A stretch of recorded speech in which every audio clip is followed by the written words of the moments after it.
ఇవాళ మనం డిస్కస్ చేయబోయే anime attack on Titan part 3. మీరు దీని ముందు పార్ట్స్ చూడకపోతే డిస్క్రిప్షన్లో లింక్ ఇచ్చాను, వెళ్ళి చూడండి.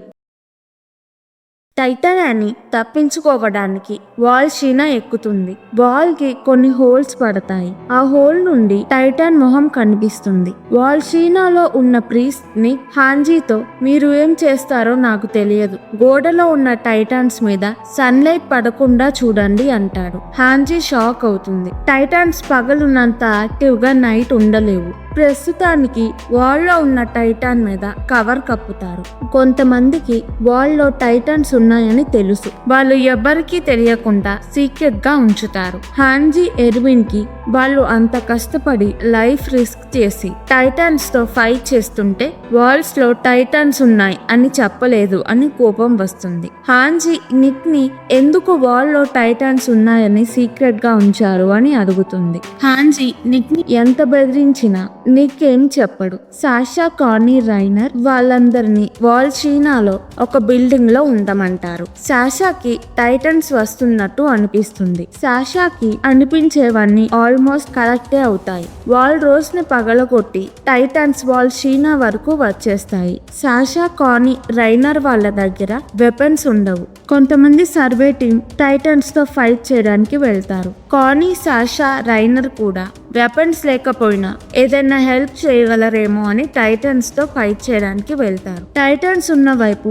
కానీ ఊరు. కానీ వాళ్ళ ఫ్యామిలీకి ఏమైనా అవుతుందేమో అని భయపడతాడు. మైక్ టైటన్స్ ని డిస్ట్రాక్ట్ చేయడానికి వెళ్తాడు. అన్ని టైటన్స్ కన్నా ఒక టైటాన్ వేరుగా ఉంటుంది. ఆ టైటాన్ 17 మీటర్స్ ఎత్తు ఉంటుంది. మామూలు టైటన్స్ కన్నా చాలా ఎత్తు. ఆ టైటాన్ శరీరం మీద జుట్టు ఉంటుంది. మామూలు టైటాన్స్ కి జుట్టు ఉండదు. చూడడానికి మంకీ లాగా ఉంటుంది. ఆ టైటాన్ పేరు beast titan. Beast titan Mike ని ఏమీ అనకుండా మైక్ గుర్రాన్ని తీసుకొని మైక్ మీదకి విసిరేస్తాడు. గుర్రం లేకుండా మైక్ అక్కడే ఇరుక్కుపోతాడు. బీస్ట్ టైటాన్ మనుషుల్లాగే మాట్లాడతాడు. వేరే టైటాన్ మైక్ ని తింటుంటే బీస్ట్ టైటాన్ ఆగు, తినొద్దు అంటాడు. టైటాన్ కొంచెం సేపు ఆగి మళ్ళీ మైక్ ని తింటుంది. బీస్ట్ టైటాన్ నేను ఆగమన్నాను కదా అని టైటాన్ ని చంపేస్తాడు. వేరే టైటాన్స్ మైక్ చుట్టూ వెయిట్ చేస్తూ ఉంటాయి. బీస్ట్ టైటాన్ మైక్ ని మీరు వాడే వెపన్ ఏంటి అని అడుగుతాడు.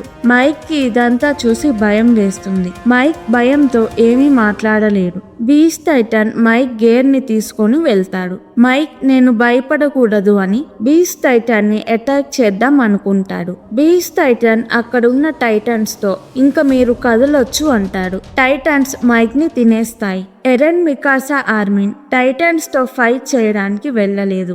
ఆర్మిన్ కి వాల్ లో ఉన్న టైటాన్స్ టైటన్ యానీ లాగే ఒక షీల్డ్ ఏర్పాటు చేసి ఉంటాయి. అదే వాల్ లాగా మారింది అనిపిస్తుంది. వాల్ రోజ్ లో ఏమి జరుగుతుందో ఎవ్వరికీ తెలియదు. ఎర్విన్ అందరూ సర్వే టీమ్ ని టైటాన్స్ తో ఫైట్ చేయడానికి తీసుకువెళ్తాడు. హాంజీ నిక్ ని కూడా తీసుకువెళ్తుంది. టైటాన్స్ ని నేరుగా చూస్తే అయినా నిక్ ఏమైనా చెప్తాడు అని. కానీ వాళ్ళ ఊరికి వెళ్ళి చూస్తాడు. అక్కడ ఎవ్వరూ ఉండరు.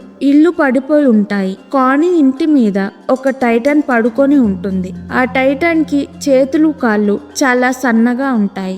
బాడీ వీక్ గా ఉంది. నడవలేక అక్కడే పడిపోయి ఉంటుంది. ఊరిలో ఒక్క మనిషి కానీ, డెడ్ బాడీ కానీ, బ్లడ్ కానీ ఉండవు. అందరూ టైటాన్స్ నుంచి ఎస్కేప్ అయ్యారనుకుంటే ఎవ్వరూ లేని ప్లేస్ లో టైటాన్స్ ఎందుకు ఇల్లు పగలగొడతాయి? గుర్రాలు కూడా అక్కడే ఉన్నాయి.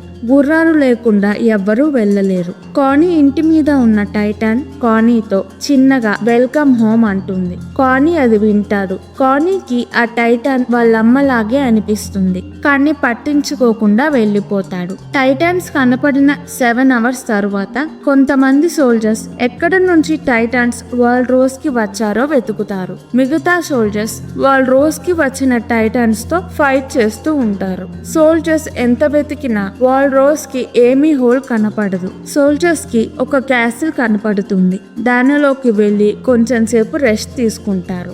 ఆర్మిన్ కి టైటాన్సే యానీ లాగా ఒక షీల్డ్ ఏర్పాటు చేసి ఉంటాయి. అదే వాల్ లాగా మారింది అనిపిస్తుంది. హాంజీ ఎక్స్పెరిమెంట్స్ చేశాక అదే నిజమని తెలుస్తుంది. ఎరెన్ షీల్డ్ క్రియేట్ చేస్తే ఇప్పుడు వాల్ మెరియాకి ఉన్న హోల్స్ క్లోజ్ చేయొచ్చు అని ప్లాన్ వేస్తారు. ఎరెన్ నేను హోల్స్ ని మూసేస్తాను అంటాడు. వాల్ రోజ్ లో టైటాన్స్ వచ్చారు కాబట్టి మనుషులందరూ వాల్ షీనాలోకి వెళ్తారు. నిక్ కి ఈ సిచ్యువేషన్ చూసి గిల్టీగా ఉంటుంది. నిక్ నేను సీక్రెట్స్ ఏమీ చెప్పలేను, కానీ క్రిస్టాకి మాకు తెలియని విషయాలు కూడా తెలుస్తాయి, తనని అడగండి అంటాడు. క్యాసిల్లో సోల్జర్స్ రెస్ట్ తీసుకుంటూ ఉంటారు. యూమిర్ ఫుడ్ కోసం వెతుకుతుంది. అక్కడ ప్యాక్డ్ ఫుడ్ ఉంటుంది. ప్యాకెట్ మీద ఏదో భాష రాసి ఉంటుంది. యూమిర్ కి ఆ భాష వచ్చు. రైనర్ నీకు ఈ భాష ఎలా వచ్చు అని అడుగుతాడు. అప్పుడే టైటన్స్ వస్తాయి. నైట్ అయినా టైటన్స్ క్యాసిల్ దగ్గరికి వచ్చేస్తాయి. అక్కడ బీస్ట్ టైటన్ ఉంటాడు. టైటన్స్ బిల్డింగ్ ని పడేయాలి అని చూస్తారు. బీస్ట్ టైటన్ వాల్ షీనా పైకి ఎక్కుతాడు. జూనియర్స్ దగ్గర వెపన్స్ ఉండవు. సీనియర్ సోల్జర్స్ టైటన్స్ తో ఫైట్ చేస్తారు. బీస్ట్ టైటన్ వాల్ షీనా నుంచి 2 గుర్రాలతో 2 సోల్జర్స్ ని క్యాసిల్ మీదకి విసిరేస్తాడు. 2 సోల్జర్స్ చనిపోతారు. క్యాసిల్ దగ్గరికి టైటాన్స్ వస్తూనే ఉంటాయి. క్యాసిల్ స్ట్రాంగ్ గా ఉండదు. కొంచెం సేపట్లో కూలిపోయేలాగా ఉంటుంది. బీస్ట్ టైటాన్ వాల్ మీద గట్టిగా అరిచి కిందకి దిగుతాడు. సీనియర్స్ అందరినీ టైటాన్స్ తినేస్తాయి. యూమిర్ క్రిస్టాతో నీ లైఫ్ నువ్వు బాగా బతుకు అని యూమిర్ టైటాన్ గా మారుతుంది. చిన్న కత్తి తీసుకొని టైటాన్స్ తో ఫైట్ చేయడానికి వెళ్తుంది. క్రిస్టా వాల్ షీనాలో ఉండాల్సిన యువరాణి. క్రిస్టా అక్రమ సంతానం. క్రిస్టాకి ముఖ్యమైన స్థానం రావాలి. క్రిస్టా అక్రమ సంతానం అని క్రిస్టాకి స్థానం ఇవ్వడం ఎవ్వరికి ఇష్టం లేదు. క్రిస్టాకి 2 ఆప్షన్స్ ఇస్తారు. క్రిస్టాని చంపేస్తారు, లేకపోతే క్రిస్టా తన పేరు మార్చుకుని వాల్ షీనాకి దూరంగా మామూలు మనిషిలాగా బ్రతకాలి. క్రిస్టా పేరు మార్చుకొని వాల్ మెరియాలో సర్వే టీంలో చేరుతుంది. క్రిస్టాకి సీక్రెట్ గా బతకడం నచ్చదు. యూమిర్ కి సర్వే టీంలో చేరక ముందు క్రిస్టా గురించి తెలుస్తుంది. క్రిస్టాకి జరిగినలాగే యూమిర్ కి కూడా జరుగుతుంది. అందుకే క్రిస్టా ఎవరో చూడాలని సర్వే టీంలో చేరుతుంది. క్రిస్టా యూమిర్ ఫ్రెండ్స్ అవుతారు. యూమిర్ క్రిస్టాతో నా దగ్గర ఒక సీక్రెట్ ఉంది. ఆ సీక్రెట్ బయటికి వచ్చాక నువ్వు నీ నిజం పేరుతో సంతోషంగా బ్రతకాలి అంటుంది. యూమిర్ కూడా టైటానే అని అందరూ షాక్ అవుతారు. టైటాన్ యూమిర్ అందరినీ క్రిస్టా, కాని, బెర్తోల్ట్, రైనర్ ని టైటాన్స్ నుంచి కాపాడుతుంది. టైటాన్ యూమిర్ ని మిగతా టైటాన్స్ తినేస్తూ ఉంటాయి. అప్పుడే మిగతా టీం హాన్జీ, ఎరెన్, మికాసా వాళ్ళు వచ్చి టైటాన్స్ తో ఫైట్ చేస్తారు. టైటాన్స్ ని ఓడిస్తారు. కానీ యూమిర్ స్పృహ తప్పుతుంది. యూమిర్ కి క్రిస్టా తన నిజం పేరు చెప్తుంది. క్రిస్టా అసలైన పేరు హిస్టోరియా.